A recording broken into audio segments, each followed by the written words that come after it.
The following opinions are solely those of BoatTest.com and its test captain. Hi, I'm Steve for BoatTest.com, and today we're going to be taking a look at a boat from Chaparral's H2O lineup, the 21 Ski Fish. She starts out the day as a typical bow rider with bow seating, a pair of bucket seats at the consoles, but transforming her into a fishing boat is an easy affair, mostly involving removal of seat pads. At the bow, a casting deck is quickly created by removing the cushions and then flipping back the hinge center fill-in, and both a rod holder and pedestal mount are exposed. Then, a pedestal that stores under the hatch is put in place, and one of the aft seats is relocated to the bow. The other aft seat simply gets a pedestal added to it from the hatch underneath and then mounts to the aft deck. A padded seat can remain between the aft pedestal locations, and underneath it is a built-in 70-quart aerated live well. An elevated casting deck at the stern has yet another pedestal base. A hatch to port covers the main battery, to starboard is open space. She comes pre-rigged for a standard trolling motor. A saltwater trolling motor is also available. Dual batteries for the trolling motor are inside the port console, and a cord to the charger is just under the console. Rod holders are to the port bulwarks. And just like that, she's all rigged for fishing. So much for playing underwater. For on the water, a water toy inflator stores under the rear starboard seat. To the stern is a full-width sun pad leading to a molded swim platform. A tow point is in the middle. A concealed reboarding ladder is to the starboard side, remaining in view of the helm. The 21 Ski Fish is laid out much like one would expect from a bow rider. Just behind the forward anchor locker is V-seating with storage underneath the hinged hatches at the benches. A speaker and modest stainless grab handles are to either side. Wraparound bolsters make for accommodating more people. A walk-through windshield leads to a pair of bucket seats at each console. They both have flip-up bolsters, and I noticed how these don't have a tendency to drop down unintentionally.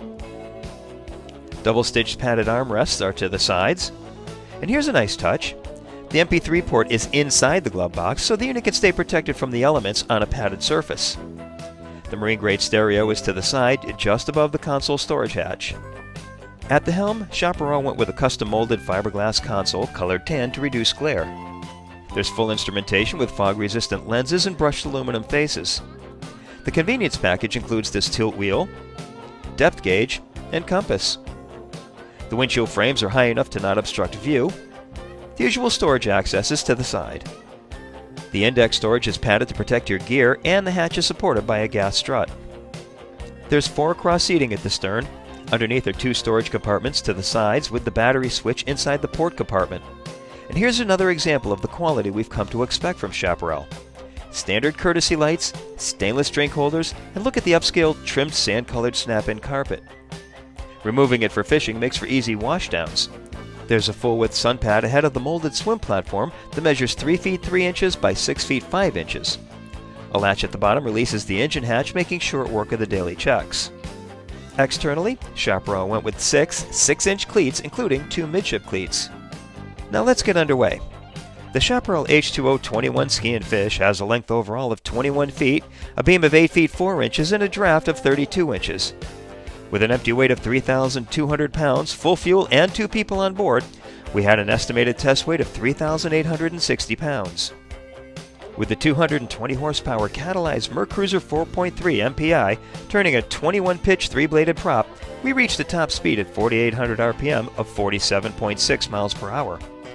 At that speed, we were burning 15.6 gallons per hour, giving us a range of 110 miles. Best cruise came in at 3,000 RPM and 29.3 miles per hour. That speed reduced the fuel burn to only 6.9 gallons per hour, which the H2O 21 could keep up for 153 miles and 5 hours and 12 minutes while still holding back a 10% reserve of fuel. We reached planing speed in 3.4 seconds, accelerated to 20 miles per hour in 5.6 seconds, and continued running through 30 miles per hour in 9.1 seconds. Upon acceleration, the bow comes up 15 degrees with no loss of visibility to the horizon from the seated position.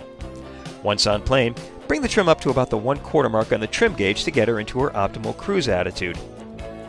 If the trim is brought up too much, the propeller will start to ventilate, then just bring it back down and it'll be just about ideal.